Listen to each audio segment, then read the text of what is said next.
Hello, welcome to another episode of Startup Horror Stories. Today we've got David. I just want to tell you a little bit briefly about what we do. I mean, we can say it every time until we hammer it into your head, but basically, we're just inviting on people who've been involved with the startup world and who can share their nightmarish, catastrophic tales of the startup industry and startup world with us. Basically, wanted to start this because we wanted to take something positive from our um, nightmare, from the nightmare that we share, so that we can learn something, we can move forward, and we can try again and again because we don't give up. And to be honest, it seems like the only path to freedom in the modern world. Otherwise, what are we doing here? We're just stuck working shifts. I always start this bit off so depressing. Every time I just automatically bring it into Yeah, like, straight in, and then we have a nice character arc going yeah, positive. we'll have a great conversation, and then then the uplift will start. But I don't know. Yeah, I have a tendency to do that. I guess it's because of my history in startup. I mean, it's so brutal. A It lot of is, yeah, like because the expectations are high. That is pretty much it. That would be why. And I mm, don't know why we put ourselves through it, to be honest. It's almost maybe it catches a certain type of person, the person that thinks they have something to prove, maybe, or wants something to prove. But yeah, a yeah. lot of like psychological, yeah, a lot of repressed psychological problems. I often think the same thing. I'm like, am I doing this to prove that I'm worthy to my dad or something? Like, why am I doing this? Probably. Like, Probably most of it. It's like, why am I hurting? Why am I causing myself more stress?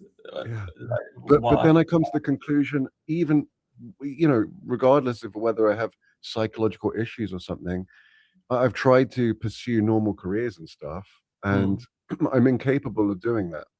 Maybe that's also an issue. Maybe that's ego or something. I can't seem to do a normal job. I'm like, It, I'm better than this or whatever. I don't. yeah, it could be personality as well. For example, like the way I think a lot, if you go down like the neurodivergent route, I suppose some people can work for 20 hours and then not work for maybe the next day, whereas those people I think are very suited for startups because that's how their brain works. Yeah, Uh, it's Whereas I could, yeah, I think in my first 2, 3 years in design, I was full time, and I actually struggled with the 9 to 5, but I had no problem with the 8 till 10 in the evening yeah, kind of 100%. job. Like it's Yeah, so exactly.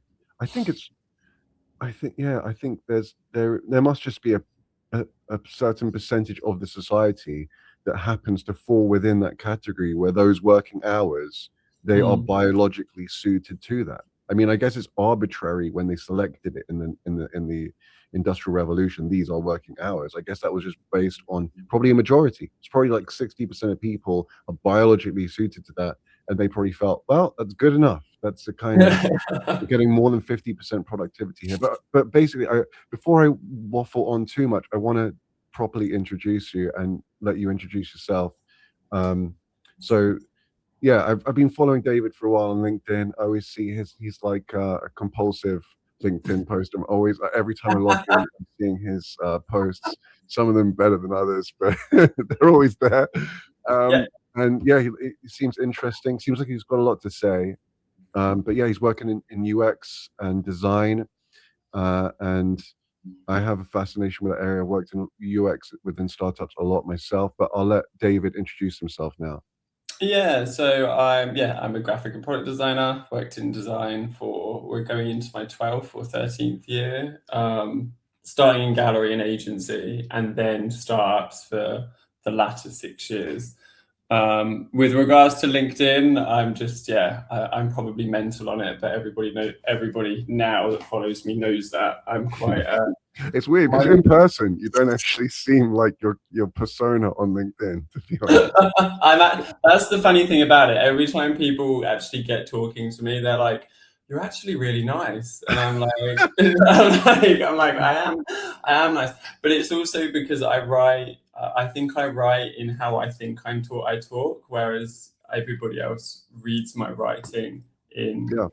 from their perspective, and I think I just sound more aggressive than I actually am when I'm writing. I don't know what it is, but my strategy has always been, I feel this way now, I'm just going to post it. I know that some people would go, you could strategically space it all out, but day to day, once I get to the next day, I won't like it. It's very, I'm very flippy floppy like that. Have you So found that that works for you on LinkedIn? I mean, maybe it is just a high velocity, like shit posty thing. You've just got to like constantly remind everyone. Not saying, I'm not disparaging your constantly remind everyone yeah, I've tried a couple of things with LinkedIn, but like I don't know, I find it a bit grim sometimes. So I don't normally, I go on there sporadically, but that is the dream, right? That you figure out a LinkedIn formula and then you just have this inbound backup work supply. Inbound back otherwise. I think the thing that has worked for me is not exactly being controversial, but saying something that might be controversial, or at least leave a sort of feeling. I've definitely found that when I talk about things I hate, those fly. Like everybody jumps in on those ones they enjoy, going, David's pissed off today. Let's like let's hammer into it. And whenever I've shared my work or any other achievements or accomplishments, I think just as a generation, we're kind of over that. Like we don't like people going, I'm so humbled to announce, or so thankful. Well, you say that. I mean, maybe it's just a boomery thing that on LinkedIn most people still do that. But I mean, maybe I'm also following the wrong people. I'm just got 1,000 recruiters that over the course of 15 years I've followed back. So my feed is just, it's mostly boring. It's mostly just people like, yeah, just putting like clickbaity like stuff like about like a lot of design stuff like what do you think about white space and stuff. And you're just like it's just a stupid question in order to get people to respond. But that's mostly my feed. No, definitely. I think it's also that it is, pertaining to startups as well. You have, with LinkedIn, you have this massive amount of people that, no offense to them in any way, but a lot of them talk about things they have no idea what they're talking about. There's a lot of that goes on. There's sort of a huge amount of imposter syndrome, both on LinkedIn, both in startups, both everywhere. People are just getting maybe involved. No one does. Yes. I mean, that is one potential reason why, is that no one really does know what they're talking about. I mean, when you see these like thought leaders in inverted commas on LinkedIn, one will say, oh, you got to post 5,000 TikToks a day. The next guy will say, you got to just post one TikTok a day and make sure it's really well curated. I think everyone's just flying by the seat of their pants to a certain degree. Pretty much. Like I don't think there is a formula. There is a formula to getting, I don't know, that people try to go down the route of getting your post looked at long enough. So that is why they split it out. Like they're trying to, I don't know, write a nursery rhyme or something. I don't understand it, but that's just sort of one strategy. But I think just even as a designer, I think it's important, both in work and in your sort of portfolio professional network and stuff like that, is to have a bit of a personality and to have an opinion and to be a little bit divisive. And because I spent the first 10 years of my career just doing, I wasn't talking, I wasn't networking. I was just like, right, I just want to learn the hard skills. I want to get involved. I want to work with brands. I want to do all of that. And then, I don't know, I got laid off 2.5 years ago and something snapped. I just went, right, I'm now gonna build my own network and build my own brand and sort of tell everybody who I am. And I've just ran with that feeling ever since. I don't know whether it's a feeling of hatred or I don't know. It's a really interesting. I get angry, it tends to work. Yeah, well, I mean, yeah, you but I think maybe do you think that's a little bit just because of the medium? I mean, when I am on LinkedIn, I am angry as well. Yeah. I do my best to like all of my responses. Well, most of my responses are just like, thanks for connecting. I sound like a bot every time, just like a LinkedIn bot, and that's how Mm, everyone seems to sound. But I did actually try something about a year ago. I thought, fuck it, I'm going to do completely my own thing, because I saw that like reels were going viral on LinkedIn, and I mm. probably saw some Gary V thing, or some schmuck that I shouldn't have listened to, that's saying like, oh, I think it was Gary V. He was saying like LinkedIn um reels, they're the next big thing. If you jump on now, you're gonna, you can capitalize. And I thought, well, that's not crazy, because potentially, even though it's a dismal place, if you put it this way, if you go viral on TikTok, you've got 100,000 you know like teenagers and you know aunties at home drinking wine. They're the ones looking at you, and they probably aren't as valuable. And I'm talking in a very cynical way here, but they're probably not that. They're not going to make you that much money. No, Those no, of those kind of course not. followers, you can't really monetize them. But then I had this thought, like, what if on LinkedIn? Okay, maybe I don't love the place, but if I had 100,000 followers, within that 100,000, there are 10% of them who are going to be really, really hyper valuable um, customers. So then, if you put out a message, you might be able to hit amazing people. But yeah, so I made this video that was like, I saw what everyone was doing on the reels, and they were all doing like very professional things. Here's how to do this, here's how to give a presentation. And my one, I was in the bath, I took it in the bath, and like, and I just like swore a lot. And yeah, I mean, maybe not as angry, not super angry, but I was super messy. Like, I would just like do long awkward pauses and stuff. But Super. basically, it didn't really get any traction. And when it did, it was just a few, yeah, as I said, like recruiters and stuff would click, and I just thought, what am I doing? Maybe I Right, should have stuck it exactly. out, but it Although, wasn't the although dream. posting from the bath, I think it would be, a new sort of avenue. You rarely see people. You see people do that on TikTok, of course, but you rarely see people do that on LinkedIn. I think that'd be quite a nice.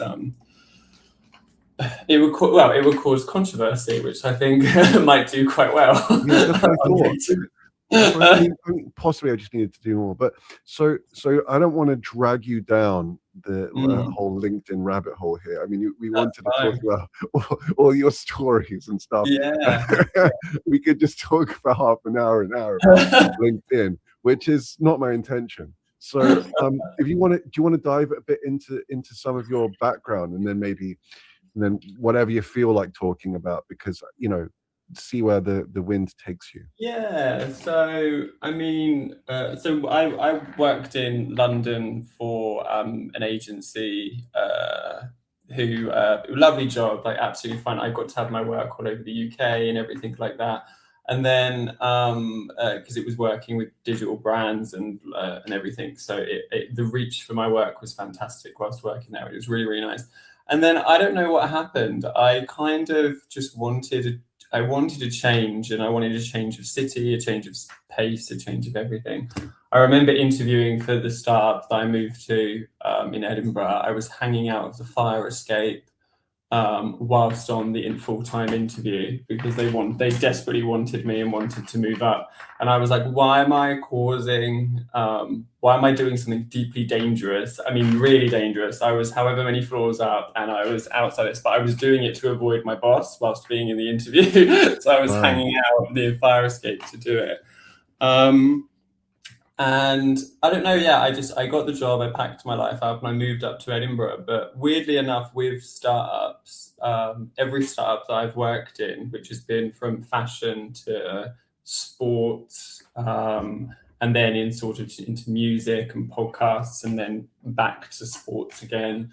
Um, I never had any experience in any of that. Like I was just I was just a graphic and product designer that was playing around with apps, that was playing around with that had a portfolio of all these big brands Mm, and startups at the time. I think were just like, oh, he's got a very interesting portfolio and personality, but I had to learn as I went. I was a solo designer, so you sort of have to learn as you go, and For me, that was great, but for most people, I think that's sort of a terrifying concept because you get just thrown into the deep end, and no one helps you at all. You have to pretend like you know what you're talking about, Yeah, and still like, am.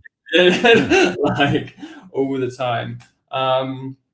But yeah, other than like just I don't really know. Like there's so many little things that I could sort of pick out and pinpoint about it. But I think we can go back to sort of what we were talking about earlier, where it's soul destroying, but it's designed for the type of person that isn't used to the 9 to 5 or can't do the 9 to 5. And Yeah, damned if you do, damned if you don't, I think. Like yeah, 9 to 5 is just that's just misery. It just I mean I can I mean I can only speak for myself, but I can do a 9 to 5 for a few weeks and I can mm, be like, I can do this. And then after a month or two, I'm just like there's something I feel like this part of me, like this hole that's just getting bigger and bigger. Like this but yeah, void. like the entryway when I first started into startups, the entryway was quite easy. You know, it was like one interview, maybe a whiteboard exercise, and then they would kind of decide. Like it was very simple. Um, a lot of them to my first startup locked me in for 3 months in a 3 months notice period. So any point that I had to leave. And the terrible thing about that Well, is that you had to notify them 3 months in advance. I had to notify them 3 months That in doesn't advance. work. No, It just doesn't work because it doesn't work at but what if all. I die? I've got to die and tell them 3 months in advance that I'm going to get hit by a truck. That doesn't. Like it doesn't work. So and the working environment of that, unfortunately, when I did eventually leave, meant that by about the 6th week into this 3 month notice period, I didn't need to be there anymore. So I had to sit there, watch my replacement do my job, and just turn up from 9 till 5. Like, and I was like, can you just let me go? I have another job waiting. Like, let me go. They're waiting for me. And they were like, no, no, no. And then it got to about the 9th or 10th week. And then they finally went, okay, you can go to this next job. How And the long ago problem was was that? as well is like, and then they never spoke to me again. That seems to be the Yeah. thing with a lot of startups is that once you come in, you're everyone's best friend, but the moment Mm. you leave, um, nobody supports you or helps you or anything like that once you're out. And a lot of startups, especially, I haven't been to Silicon Valley, but every city, they all talk to each other, so it's very Mm. bubbly. Do you know what I mean? Like if you cause ruckus in one startup, or well, not necessarily a ruckus, but if you have a controversial personality, to say put it that way, or you rub someone the wrong way, or you leave and somebody feels betrayed, Yeah. they will tell all of the other I got founders. to tell you, I got to say, Do you know what I mean? So I do know a little bit about what you mean, but I got to be honest here, like, because a lot of my background is in development and design as well. But to be honest, it is a little bit different for developers and for like the CEO kind of layer, the management layer, the founder layer of the mm, startup, because all of them piss people off. Like yeah, I know.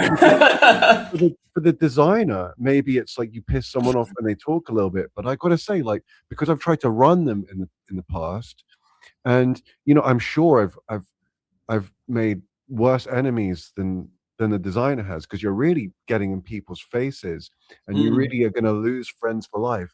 But if you speak to other startup founders, you know they're very aware that other people hate them too. Everyone hates it. We're all hated. We're we all all hated. hate So it. it We all doesn't leave so much of a mark if you actually are running it, because you expect a bad reputation. If someone says he's a piece of shit, the other startup founders might be like, yeah, we're all a piece of shit. we're all pieces of shit. Yeah, Yeah, and you've got to be, because you've got to be sometimes.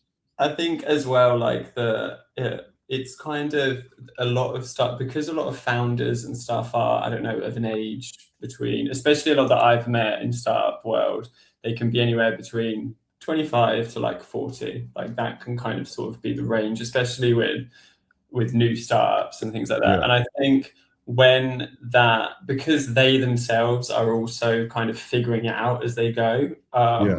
They're also kind of maturing emotionally as well. So what tends to happen in a lot of environments is this sort of toxic leadership that sort of gives everyone else permission to be toxic. You know what I mean? For example, if a Yeah. founder swears or turns up late or goes absolutely insane or whatever, it gives everyone else permission to. Do you know what I mean? In some So way, true. like, That's so and true. um, That's I very think true.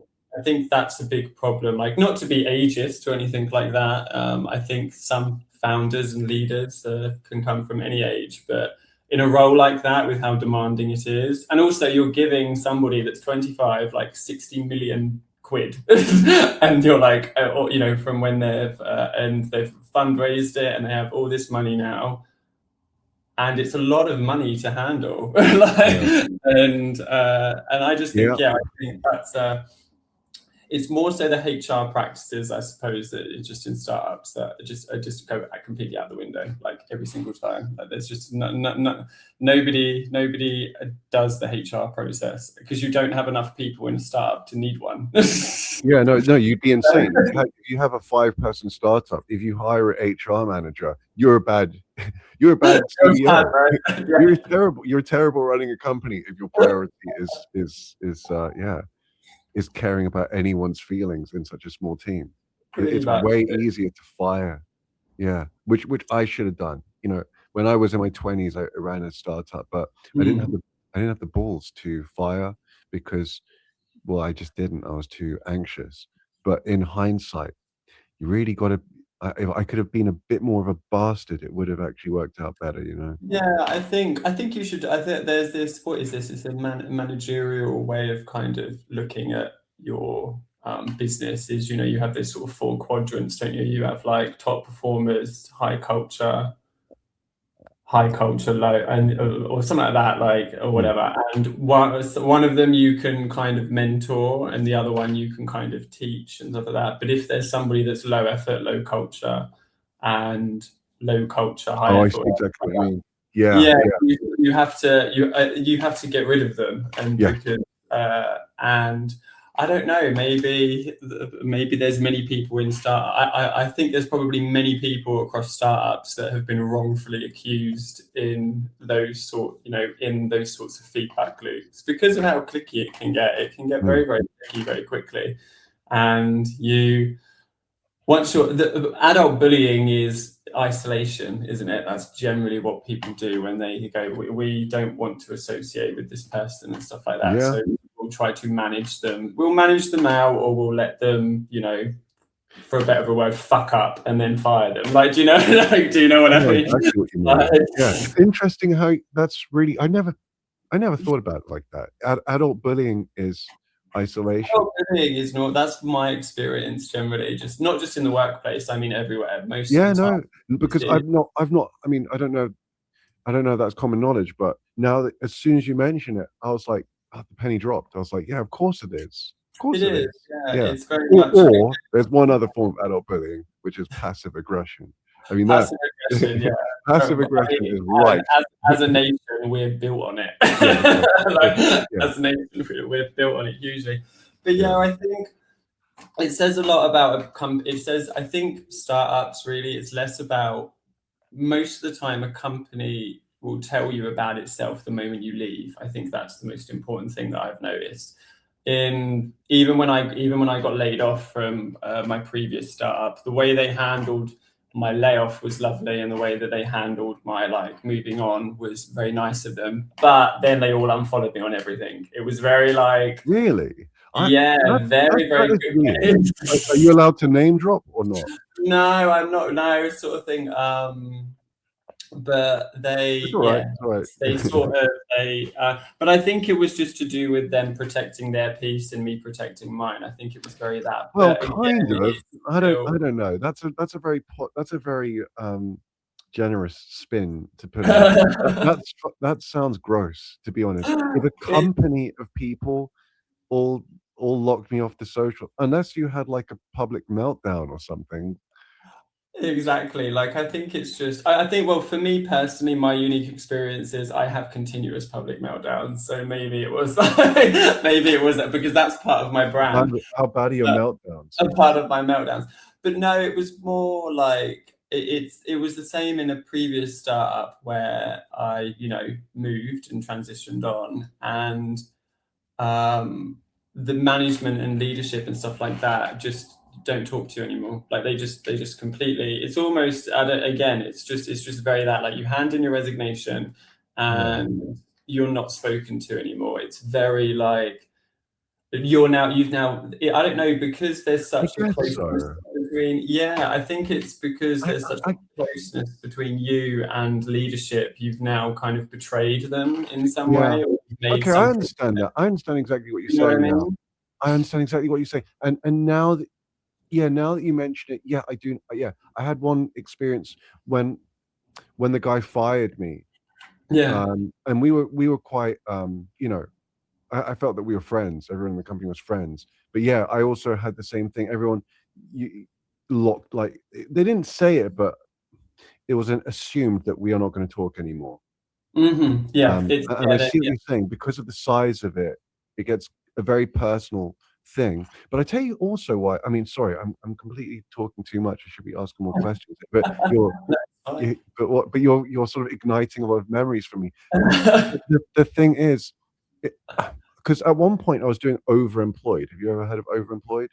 No, I haven't. No, So what? it's when you're kind of cheating them a bit. You're doing 2 or 3 full-time jobs and you're not telling them. Oh, okay. What So is I was doing that 2 years ago, and it was great. But basically, I one person fired me. I was getting fired every 2 or 3 weeks, right? Mm. Because Oh, wow. because it just was hardly. I just wasn't doing the work properly. But so one company fired me, and I was really pissed off when they fired me because they would they were horrible. They were a horrible company.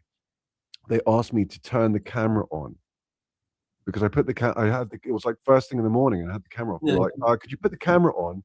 And I was kind of like, I actually said to them, like, why? Why do you want the camera on? They wanted the camera on so they could see my pain as I was getting fired. And then because I was doing multiple jobs, um, I I was went to my next job after that. And Mm. about a month later, I was fired from another job. But because I was doing so many, I had that fresh in my memory. How pissed off I was that they got the better of me, Yeah. that they let me get pissed off. So this time when he fired me, he goes, "Listen, I'm really sorry to say blah blah blah," and he wanted me to be like, "No, please." So this time I was like, "Yeah, great." Great. I, See you later. I basically just wrapped it up. I was like, "Yeah, that's absolutely fine." Yeah, see ya. And basically that pissed him off way more, I way think more. I think it does, because yeah, when you have when the ball is in your court, in and you're going to be fine. A lot of the time, I would say it's sort of like a narcissistic trait on their part, where their ego is bruised, Yeah. and I don't know, the psychopathic tendency that kind of comes with that, and they like, because they want to see you suffer and they want you to be groveling, and you're Mm. like, no, I'm all right, mate. Fuck off. And then they're like, oh wow, was I like nothing to you? And you're like, okay, this is very weird. I'm just gonna leave. So I find that can happen a lot in leadership, and you have to have a certain level of narcissism in you to be a leader and a founder at some point, because you have to delusionally think that you can make a difference, Yeah. Yeah, and that impacts 100%. everybody. 100%. There is there's 2 sides of my psyche. One side is a narcissist, I guess. Like I want to be running the company. But there's another side. And this side actually comes from more of a designer trait, and I think you'll share the same thing. It gets to a certain point, and I don't think any designer would disagree with this. It gets to a certain point where you've had 10 years of crap feedback. uh, Mm. it's silence my phone. You've had so much crap feedback and seen so many people make so many stupid decisions, and it's especially painful when you're a designer because you've designed for a company for 2 years, and if that company falls apart and dies because Mm. of some bad financial decision, all your work goes to Crumbles. Yeah, goes it down the crumbles. drain. So then sometimes I'm like, fuck it, I want to be a founder because I don't want crap feedback for my design, and I want to make something beautiful. Yeah, no, definitely. I think it's always a double-edged sword in design, especially recently in startups as well, because for some reason in the past maybe 3, 4, 5 years, especially when Figma took off and we all had to I had to become proficient in it literally within the first year. I was told straight away, go in, dive in. But then when it became even more collaborative, so now we've got engineers in there with us, we have project managers in there with us, we have QA in there with us, we have founders in there with us. Everyone is in there saying stuff, moving shit, things like that. And the more you put your foot down to try to go, hey, like, the way design works normally is I will go up to a woodworker or a fashion designer, and there is an element of mystique there where I'm like, you ask what you want, and they go away and they come back. I don't run around with their hammers and play with their sewing machines and all of this kind of stuff. I kind of respect what they do and let them get on with it. And I think in a lot of startup environments, that collaborativeness is, it's almost like when you can't win, because if you're a yes man, you get run over, because then if everything goes wrong, it's your fault. And if you tell everybody politely to fuck off, you're difficult, and you can't win either way. It's become 100%. I mean, that is so well put. That is so well put. I've so well put. I've been in that position so many times where I'm literally looking at those two options. I'm sitting there. I know I've got to make something awful based on some terrible bit of input, and I'm like, do I cause a stink or not? Nothing. There is no positive. There is no positive, because you don't have, as a designer in a startup, especially at that whatever level, especially if you're not in managerial or sort of C-suite area, being difficult means you can be replaced. That's generally the general fear, and you have that 100%. Constant fear all the time. And the crazy thing is, whenever I want to cause, I'm getting a lot of flashbacks now. Whenever I've wanted to cause a stink over some bad feedback, or whatever it is, some bad request that I've gotten, I'm always thinking like, it's normally like they've asked a button to be slightly bigger, or like text to be moved 5 pixels or something, and I'm like, is this the time that I explode? Because they're going to think I'm crazy. If I cause a stink now, they're going to be like, well, I only asked you to change the color of a button. But it's like, at what point do you say no? Yeah, what point do you say no? I think it's because they see, it's like anything that we do, and they see the surface level of our job and then assume that all the other stuff that we've got going on, they don't see any of that. They don't see the fact that we're building a design system from scratch. They don't see the fact that we're working with marketing and sales, and the founder has just asked me to do something ridiculous or whatever, and then suddenly you've got all of that on your shoulders, and the engineers are needing this, and you're supposed to be over here, and they go, can you just like change this button? You're like, no. Like, why would now be the time for you to tell me that? What value is that bringing? And then you look crazy, because but it also undermines your whole thing. Like, if you've made a design you're really happy with, and then someone asks you to just adjust the text a little bit, you want to say no. It sounds so petty. You should be compromising, but actually, that's almost the worst thing, because why do you get to come along right at the end of my design and then tweak the last bit? It's like the designer is the lowest pecking order in the design. You've made the design, but they get the marketeer, or the designer, or the developer, or the CEO, they get the last say. Everyone else gets the last say. Everyone else gets the last say except you. Yeah, that's always, but it's what's that scapegoat? It's when things go well. Well, funnily enough, when things go well, it's marketing. I found when things go well, it's marketing and sales that get praised, because that's really what any startup wants to achieve. And then when things go wrong, it's design's fault. If the marketing isn't working, it's design's fault. If the sales funnel doesn't work, it's design's fault. If the website isn't converting, it's design's fault. if the entire business as a whole is not deemed pleasant, and so it's almost sometimes we have to bring the culture. It's like, okay, do you do much qualitative and quantitative sort of analysis with your design stuff? Is that part of your process? normally I've worked with people that kind of do that for Because I do tell you that what, for me. I hadn't got to use this much because I kind of left the UX, but I gained so much power when I started forcing them. Like, there's a thing called Mixpanel, and I said, look, you got to use Mixpanel. You've got to put the qualitative and quantitative things through, because then I can see how people are using stuff, and that allows you to throw the shit back at them. Oh, Big time. definitely, yeah, It's no, really massively. good. Yeah. Like, I think that's generally, but even still, when you do that, you're still not liked. It's not a nice thing to tell somebody, look, you're stupid, and here's why. Nobody likes to hear that, like at all. Like, if you obviously it's how you frame it. You go, sorry, no, I don't agree. If we look at the data, we can see this and stuff like that, or whatever.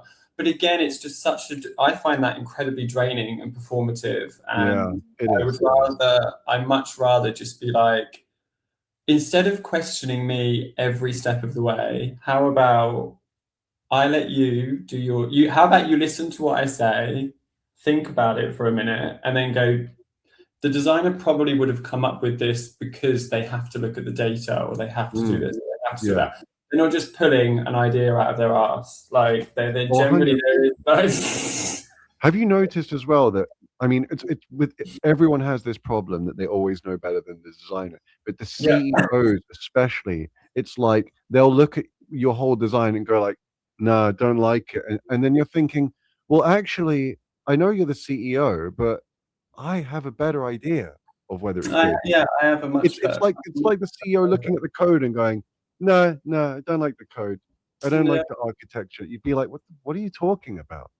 Well, exactly. I think it's very the design, especially with how we're taught how to design anyway. Designers are taught about, visual language, psychology, advertising, all of that kind of stuff. We never really learn, especially me starting out, the business language of how to talk about your work. Like, you never really learn that ever. And normally in business, that is the thing that they care about. They care about the numbers, they care about the metrics, they care about this. So anything that you're doing when you talk about your work has to be continually about that. And I've always had a problem with that, because not everything can be our work can't be quantified into everything. Not my work reaching one person might have a bigger impact because of that person, and then what they do with it, as opposed to reaching 100 people. Do you know what I mean? It's like when you they're just like, well, this, we did 20% this and 40% that and 60% this, and I'm like, what the fuck are you talking about? Like, these are just numbers you pushed out your ass. Do you think, I sometimes think this, and it's a serious qualm, and it's something that I've been frustrated with for many, many years. You mentioned that, designers are taught basically in university or whatever to design, essentially. They're taught the psychology and design. But actually, I just think we should have been taught the business of design. Because to be honest, first of all, they were never good at teaching design. It's just a hard thing. It was just not. I mean, to be honest, I did animation, and I changed uni and did program, but basically they were never good at the things they taught. And you can learn them better from books. I mean, why would you learn design from your college professor rather than looking through images from Michelangelo and reading, the best design writers and thinkers from the 20th century? So they can't compete with that. And I guess people would say, oh yeah, but you could do the same with the business of design. You could just read the books. But I don't know. I'm talking myself out of it here. It's difficult. It's a difficult one, because that's what startups. That's what businesses want. That's even when they want you to. Unless you get bigger, I would say, like, Duolingo, for example, and those massive sort of now big things, and Airbnb.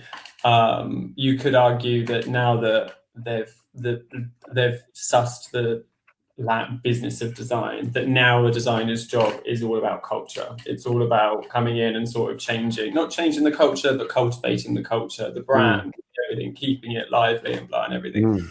But when you are a founding designer or a sole designer in a startup, if you don't understand the language of the business of design, whichever it is, if you can't talk about your work that way, you'd never make that bridge. And I think what happens is the reason they come up to you and go, can you just change the color of that button, is because they assume you're a fine artist and not an actual working professional that actually understands what they're doing. So their way to connect with you is to talk to you like a toddler with crayons. It's really interesting. That's such an interesting point, that you have to get to the bigger companies where it's about culture, you have to start off with the businessy stuff, whereas it probably should be the other way around. You should start off with the nice culture-y crap, and then you should go on to everything in life. No, definitely. Everything in life is backwards, man. Most definitely. But no, yeah, it's would I work in startups again? Maybe. I don't know. Like, there's good times and bad times to all startups and stuff like that. But I think you should only really go into a startup if you have a real solid foundation of experience. I don't think it's not for a faint of heart. It's just not, because there might be people working there that have might not know what they're doing themselves, but if you as the designer, when you become the kind of core structure of the business sometimes, and you need to, I hate saying the term be good at what you do, you just need to know what you're doing. Like, that's really kind of the thing that and it's stressful and it ages you and people are annoying and it's that's all really I can say with it and stuff. It's just people will always be annoying. That's the problem. Yeah, I was just trying to think when you said that, like, are people more annoying in the big companies or the startups? I mean, I always just think there's always just going to be one. No matter which company you go to, there's always going to be that one person that pisses you off. Always going to be that one person where they're like, we need to go and ask so and so in accounting about what they think about your work. Yeah, because that's important, obviously. There's always going to be something like that. I think, I just think it can be both a nightmare, but it can be a dream if you do it right. Do you know what I mean? Like, there are some days in startups where I was like, yeah, like, this is actually awesome. I get to work when I want, I get to go where I want, I get to do this and blah and everything. But when the going gets tough, everybody's true colors really do come out, and that's whether it's stress, that's whether it's somebody's leaving, that's whether however, because there's no HR handling of anything, because they're not big enough for it, as I said before. Yeah. You will be surprised what happens once people that once had your back don't have your back anymore. People that used to agree with you and wanted all your ideas now hate every single idea. It's kind of it can get very like that. The person that you used to have coffee and tea with all the time, or lunch and stuff, or went on excursions with because you'd won fundraising, suddenly doesn't talk to you anymore. Do you know what I mean? Like, it's just very, and I think when people say don't take things personally, you need to really not when you're in a startup. But everybody does. It's that catch-22 hypocrisy that I just don't understand. They're like, don't take it personally. It's not personal. And it's like, it's my livelihood. Of course it's going to be. That's the difficult thing with the design. Our work is our livelihood. So it does become very... You're so right. You're so right. By its nature, the design is much more of a personal thing, because also, even if you made the simplest thing and someone from marketing goes, no, it doesn't look right, they're questioning your whole design ability every time. Like, every single time. If you're doing development, they say there's a bug. Okay, I missed some. I didn't foresee every single bug and every permutation of the code. No one does. But in design, even if you've done a letterhead for an email, and the junior says, "No, I don't like that," you're like, well, "Fuck you, motherfucker." Fuck you, mate. Fuck you. No, definitely. I think it's yeah, it's that's a muscle that has to be exercised and kind of comes with age, but I don't think it ever goes away. I think that when somebody, no matter what, when they're critiquing your work, you are kind of like, right, how long can I sit here now? And I think you kind of, it never really goes away. You sort of have to sit there and be like, how long until It's so true. It's so and true. I think every designer is lying when they say, you just need to get better at critique. You just need to get Oh better. yeah, You're no, like, yeah, you're like, no, you just need to get better at not wanting to kill them. Like, that yeah, is pretty bad. yeah. Like, that is. Oh yeah, 100%. You're so right. I've been in that position where I've tried to let a little bit of myself die in order to just, you know what I mean? I'm like, don't say anything, just squash that feeling down, push it right Squash down. it down. No, somebody did tell me, I think that's the thing. Somebody told me that, like, journaling is very, very good for that emotional release and frustration. And for me, that has been because I love writing. And I think that's just probably what turned into LinkedIn. Eventually, I just started making my journaling public. That's really interesting. But generally, I think for most designers, that's wherever you're working. I think that's really important. You need to find an outlet.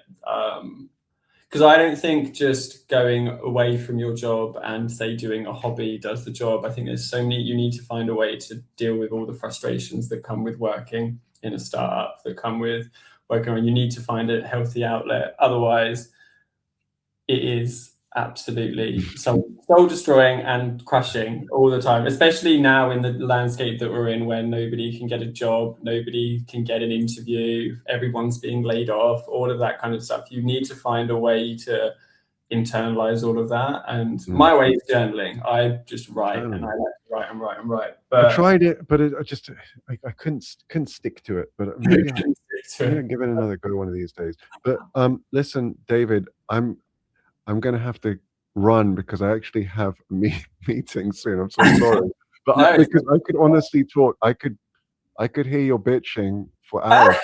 It's quite cathartic for me because it's quite good. because I'm releasing a lot of pain here. I didn't even realize I had, but Oh, well, no, I tend to have that effect on people for some weird reason. I don't know why. Maybe well, then you need to be in the smoking section of the club, so you can do that, and people can just vent. But okay, so listen, David, let's definitely, because I'm going to have to jump right onto another thing now, so I won't even have a post call catch up with you. But I hope you enjoyed it, and it was really nice to have you on. And let's speak a little bit later. But yeah, that'd be awesome. That was David. Thank you very much. You're welcome. Nice to meet you as well. Have a good one. You too. Cheers, David.